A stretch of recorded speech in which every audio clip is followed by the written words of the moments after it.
দোকানে কিংবা বাজারে আপনারা ভেজিটেবিল চপ অবশ্যই কিনে খেয়েছেন, কিন্তু ঠিক কী পদ্ধতিতে বানালে এবং কোন মশলা ব্যবহার করলে এর টেস্টটা সেম টু সেম বাজারের মতনই আসবে, সেটাই এই ভিডিওতে আপনাদেরকে শেয়ার করব।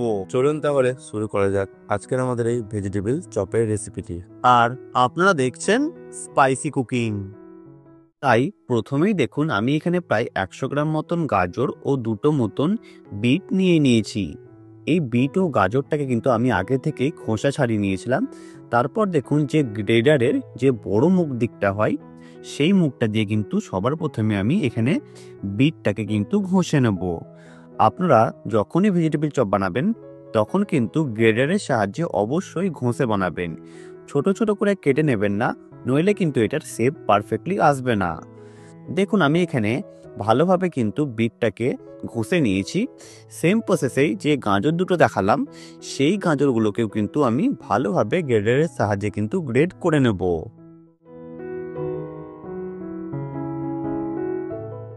দেখুন, আমি কিন্তু এখানে আস্তে আস্তে দুটো জিনিসই ভালোভাবে এখানে গ্রেড করে নিয়েছি।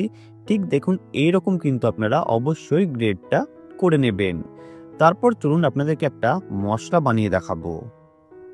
সেই জন্য দেখুন, আমি এখানে একটা মিক্সিং জারে সবার প্রথমে দিয়ে দিলাম কয়েকটা শুকনো লঙ্কা, দিয়ে দিচ্ছি কিছুটা পরিমাণে দারচিনি ও কিছুটা পরিমাণে লবঙ্গ। আর এখানে ব্যবহার করলাম 4টে মতন এলাচ ও দিয়ে দিচ্ছি প্রায় 1 চামচ মতন মৌরি। আর এখানে কয়েক টুকরো গোলমরিচের দানা দিয়ে দিলাম। দিয়ে দিচ্ছি 1 চামচ মতন গোটা জিরে ও 1 চামচ মতন গোটা ধনে। তারপর আমি এখানে একটা মিক্সিং জারে ভালোভাবে কিন্তু এটা পেস্ট করে নেব। তারপরেই চলুন আমরা ভেজিটেবল চপের পুরটা বানাবো। তাই একটা কড়াইয়ের মধ্যে সবার প্রথমে আমি এখানে ঘি দিয়ে দিলাম। ঘিটা একটু গরম হয়ে গেলে আমি প্রায় 50 গ্রাম মতন কাঁচা বাদাম ভালোভাবে এই ঘিয়ের মধ্যে কিন্তু ফ্রাই করে নেব। আপনারা যখনই এই বাদামটাকে ফ্রাই করবেন, চেষ্টা করবেন লো টু মিডিয়াম ফ্লেমে রেখে ভালোভাবে ফ্রাই করে নেওয়ার। তাতে আপনাদের এই বাদামটা কিন্তু খুবই সুন্দর হবে। দেখুন, আমি এখানে বাদামটা ভেজে নিয়েছি। তারপর একটা প্লেটে বাদামগুলোকে আমি তুলে নিলাম। সেম কড়াইয়ে আমি দিয়ে দিচ্ছি কিছুটা পরিমাণে 5 ফোড়ন, আর দিয়ে দিচ্ছি কিছুটা পরিমাণে কাঁচা লঙ্কা আর 1 চামচ মতন আদা, রসুন ও কাঁচা লঙ্কার পেস্ট। তারপর ভালোভাবে আমি নাড়াচাড়া করে নেব প্রায় 1 থেকে 2 মিনিট মতন।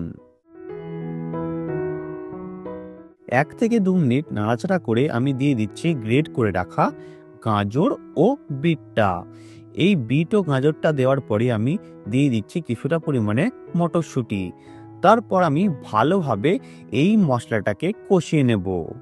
আপনারা কিন্তু যখনই গাজর ও বিটটাকে কষাবেন তখন কিন্তু অবশ্যই গ্যাসের স্টিমটা ফুল রেখে ভালোভাবে কষিয়ে নেবেন।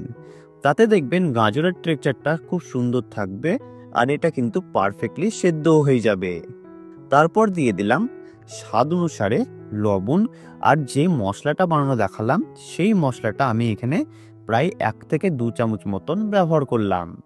তারপর আমি ভালোভাবে নাড়াচাড়া করে নিচ্ছি।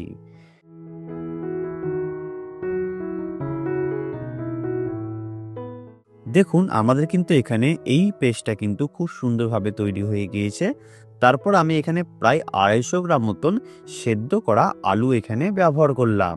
আমি এখানে আলুটাকে আগে থেকে খোসা ছাড়িয়ে ভালোভাবে কিন্তু ম্যাশারের সাহায্যে ম্যাশ করে নিয়েছিলাম। আর দিয়ে দিলাম কিছুটা পরিমাণে ভাজা বাদাম, আর দিয়ে দিচ্ছি কুচনো ধনেপাতা।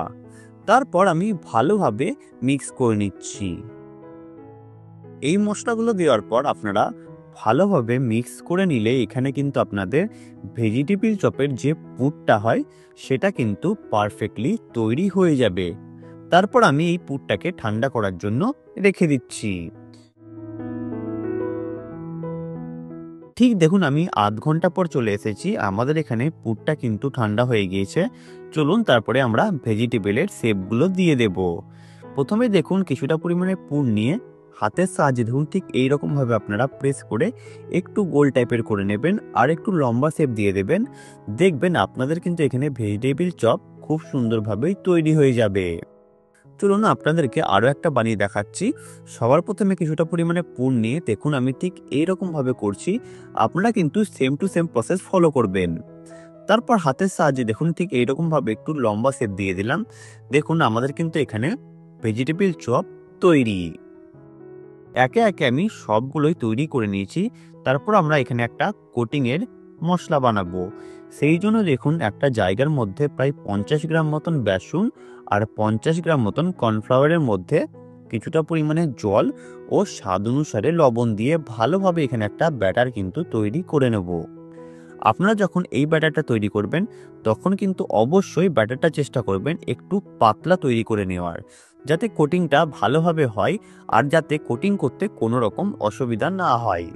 ঠিক দেখুন এইরকম থিকনেসের কিন্তু একটা আপনারা ব্যাটার অবশ্যই বানিয়ে নেবেন। দেখুন কতটা পরিমাণে এখানে পাতলা ব্যাটার আমি তৈরি করে নিয়েছি। চলুন তারপরে চপগুলো আপনাদেরকে বানিয়ে দেখাবো। তাই দেখুন সবার প্রথমে একটা চপ নিয়ে আমি একটা কর্নফ্লাওয়ারের মধ্যে হালকা একটা কোটিং করে নেব। হালকা কোটিং করে নেওয়ার পর যে ব্যাটারটা তৈরি করেছিলাম সেই ব্যাটারের মধ্যে আমি এই চপটা দিয়ে দিলাম। ভালোভাবে ব্যাটারটা লাগানো হয়ে গেলে আমি যে এক্সেস ব্যাটারটা আছে সেটা বার করে ডাইরেক্টলি বিস্কুট গুঁড়োর মধ্যে দিয়ে ভালোভাবে বিস্কুট গুঁড়োটাকে লাগিয়ে দিচ্ছি। যদি মনে হয় এই ব্যাটারের কোটিংটা একটু পাতলা হয়েছে তাহলে কিন্তু আপনারা ডবল কোটিংও করে নিতে পারেন। সেই জন্য দেখুন আমি আবারও ব্যাটারের মধ্যে দিয়ে ব্যাটার থেকে তুলে ডাইরেক্টলি বিস্কুট গুঁড়োর মধ্যে দিয়ে দিচ্ছি।